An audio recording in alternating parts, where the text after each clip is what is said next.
There is something happening in your yard that almost no one ever sees, not because it is hidden exactly, and not because it is rare. It is happening right now, somewhere on your property, while you are inside the house, while you are at work, while you are looking the other way for 30 seconds. The squirrels in your yard are doing things in those small invisible windows that you would not believe a wild animal was capable of. They are running calculations. They are testing your defenses. They are leaving messages for each other. They are watching you in ways you have never noticed. And the moment you turn your back, that secret world snaps into motion. Welcome back to Backyard Wildlife Mind. If you are new here, make sure you subscribe, because what you are about to learn will completely change how you see every squirrel that visits your property. Today, we are walking through 8 things squirrels do in your yard the moment you stop watching, what those behaviors reveal about how they see you, and what is quietly happening 20 feet from your back door every single day. Stay with me from beginning to end, because behavior number 6 is something most homeowners would never guess a squirrel was doing in their yard. And the final behavior, number 8, is the one that almost nobody talks about until they've lived through it themselves. Behavior number 1, they watch you from places you would never think to look. The first thing most people get wrong about squirrels is assuming that if they cannot see the squirrel cannot see them. The truth is closer to the opposite. Squirrels in suburban yards are almost always watching. They are watching from the high crook of a tree where the bark splits in two. They are watching from the gutter line of your roof. They are watching from the underside of a branch you have walked past 100 times. The structure of a squirrel's eye is built to take advantage of vantage. Their visual field covers nearly the entire space around them at any given time, and their eyes are positioned to give them an enormous range of detection from elevated positions. So while you are doing something perfectly ordinary in your yard, weeding the garden, putting out the trash, walking to your car, there is, in nearly every case, at least one squirrel watching you from a place you have never thought to look. And the second you turn your back and go inside, what looked like an empty yard is suddenly alive again. The squirrels move down from their perches. The yard fills with activity that, from inside the house, looks like nothing happened.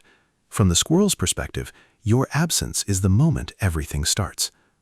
Behavior number 2, they check the things you touched. This one is something that homeowners rarely realize is happening, but if you have a security camera or a window with a clear view, you can confirm it for yourself. After you handle something in your yard, a tool, a planter, a chair, a section of fence, a squirrel will often come and inspect it within minutes of you leaving. The squirrel will approach the object cautiously, sniff it, sometimes touch it lightly with a forepaw, sometimes circle it, and only then move on. What is happening here is more than curiosity. Researchers studying squirrel cognition have found that gray squirrels actively map their environment by detecting changes in scent and position, and that the scent of a familiar human on an object is, in itself, a category of information they file away. They are learning your habits through the things you handle. They are noting where you have been, what you have done, and what is now where it was not before. The squirrel that scampers up to a watering can the moment you set it down is not being random. It is updating the version of your yard it has stored in its head, and you are part of that version. Behavior number 3, they cache food while watching the windows of your house. Squirrels bury thousands of food items every autumn. What is less commonly discussed is the way they choose where to bury those items, and how often that choice is influenced by your house. Studies on caching behavior have shown that squirrels prefer locations where they can monitor potential threats during the act of burying. In a wild forest, that means a location with a clear sightline to known predator paths. In your yard, that means a spot with a clear sightline to your back door, your kitchen window, and any other place a human or pet might suddenly emerge. If you have ever wondered why a squirrel always seems to bury nuts in roughly the same area of your yard, often within view of where you tend to appear, this is part of the reason. The squirrel is not just selecting for soft soil or for landmark recognition. It is selecting for the ability to see you coming. Every cache that goes into the ground in your yard has been placed with one eye on the house. The animal is doing 2 things simultaneously. It is feeding itself, and it is monitoring you in case the moment requires a sudden retreat. Behavior number 4, they communicate in ways that humans almost never notice. Squirrels are far more vocal than most people realize, and most of their communication happens at frequencies and volumes that humans simply do not register. A backyard with 3 or 4 resident squirrels is, at any given moment, a small ongoing conversation. There are the cucks and quaws of alarm. There are the soft moans of low-grade concern. There are tail flicks coordinated to specific contexts. And there are the very quiet conversational sounds that squirrels make when they are at ease, audible only if you are still and attentive at close range. What this means is that your yard, when you are not in it, is not silent. It is full of small communications. Squirrels are telling each other where the food is, where the danger is, where the human just was, what that human is doing now. The yard is, in effect, a small radio station that broadcasts continuously, and the moment you step inside the house, the broadcasts simply continue without you. Researchers have documented that some of these vocal exchanges include information that is specific to individual humans. The squirrel that watched you walk to your car can transmit the fact that you are now gone, and other squirrels in the area can update their behavior accordingly. Your absence is a piece of information that travels. Behavior number 5. They test boundaries you did not know you had. Every squirrel that lives in your yard has, over time, mapped out an invisible grid of comfort zones around your house. There is the zone where they will run from you immediately. There is the zone where they will pause and watch you for a moment before deciding. There is the zone where they will continue what they are doing without much concern. And there is the zone very close to your house, where they will not enter unless you are reliably absent. What squirrels do when you are not watching, in many cases, is push at those boundaries. They test whether the closest zone has gotten safer. They approach the porch they would normally avoid. They venture onto the deck, the windowsill, the corner of the patio. If nothing bad happens, the boundary moves slightly. The next time, they push a little further. Over weeks and months, the comfort zones around your house quietly shrink, and the squirrels begin to operate in places they would never enter while you were standing in them. If you have ever noticed evidence of squirrel activity in a place that surprised you, claw marks on a porch beam, chew marks on a deck railing, displaced potted plants near the door, this is what was happening.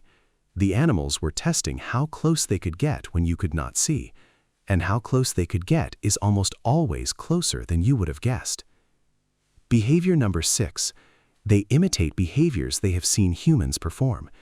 This is the one that most homeowners would never guess a squirrel was doing, and it is the one researchers have only recently begun to take seriously. Squirrels are capable of observational learning. They watch what other animals do, including humans, and they integrate useful behaviors into their own repertoire. In suburban yards across the United States, individual squirrels have been documented performing actions that closely resemble specific things they have observed humans doing. Operating a latch in the way they have seen a human operated. Approaching a bird feeder mechanism in a manner that mirrors the way a human refilled it. Manipulating a watering can lid the way the homeowner does. None of this is conscious imitation in the human sense. It is the squirrel applying a problem-solving strategy that has worked for someone else and modifying it for its own anatomy. What this means is that the longer a squirrel has been observing you, the more of your behavior is, in a real sense, embedded in how that squirrel operates in your yard. The animal is using a slightly squirrel-translated version of you to navigate its world. You have, without ever knowing it, taught the squirrels in your yard things simply by being yourself, in front of them, repeatedly, over time. Behavior number 7. They claim your yard from each other in your absence. Squirrels are not the peaceful little creatures most people imagine them to be. Within their own species, they are intensely territorial, and the moment you step out of your yard, the politics of the small wild kingdom that lives in it become visible to anyone who watches carefully.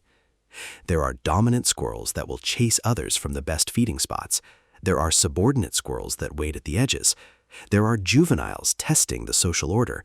There are matings, scuffles, ritualized displays, all of which usually pause when a human is present and resume the moment that human leaves. If you have ever watched a security camera at fast forward, you may have noticed something striking. The yard is full of motion, squirrels darting, squirrels chasing, squirrels claiming and reclaiming the same fence post a dozen times in a single afternoon. The yard you experience as quiet, the one that goes still when you walk into it, is anything but. It is one of the most active social spaces in your immediate environment, and most of that life is happening exactly when you are not there to see it. Behavior number 8. They notice when you stop coming outside. I have saved this one for last because it is the one that I think most people will recognize the second they hear it, and it is the one that almost nobody talks about until they have lived through it themselves. The squirrels in your yard build their daily routines around your routines. If you tend to come outside at certain times, they expect you. If you tend to refill the feeder on a certain morning, they wait for you. If you sit on the porch in the late afternoon, they orient themselves accordingly. And when something changes, when you stop coming outside, when the porch chair sits empty for a stretch, when the feeder goes longer than usual without being refilled, the squirrels notice. They notice quickly. They begin to alter their movement patterns. They visit the windows more often. They linger near the door. They sit on the railing where you used to sit. There are documented accounts, more than most people would expect, of squirrels in yards continuing to come back to the porch of a homeowner who has been hospitalized, or who has passed away, or who has moved out, sitting in the same spots for weeks afterward, looking toward the house. This is not scientifically mourning in the human sense. We do not yet have the language to describe exactly what it is. But what is clear is that the absence of a familiar human is, to the squirrels who built their day around that human, a recognizable event. They register it, they adjust to it, and in the strange way that animals show grief without being able to name it, they look for you, in the places they used to find you, for far longer than most people would ever realize. Before I go, I want to ask you something, and I want you to answer in the comments below. Have you ever noticed a squirrel doing something in your yard that you could not explain? Something that made you stop and look twice? Something that suggested an awareness you had not expected? Tell me about it. What did it look like? When did it happen? The stories this community shares are the most extraordinary part of this work, and every one of them matters. And if anything in this video changed how you think about the yard outside your window, share it with someone who would understand.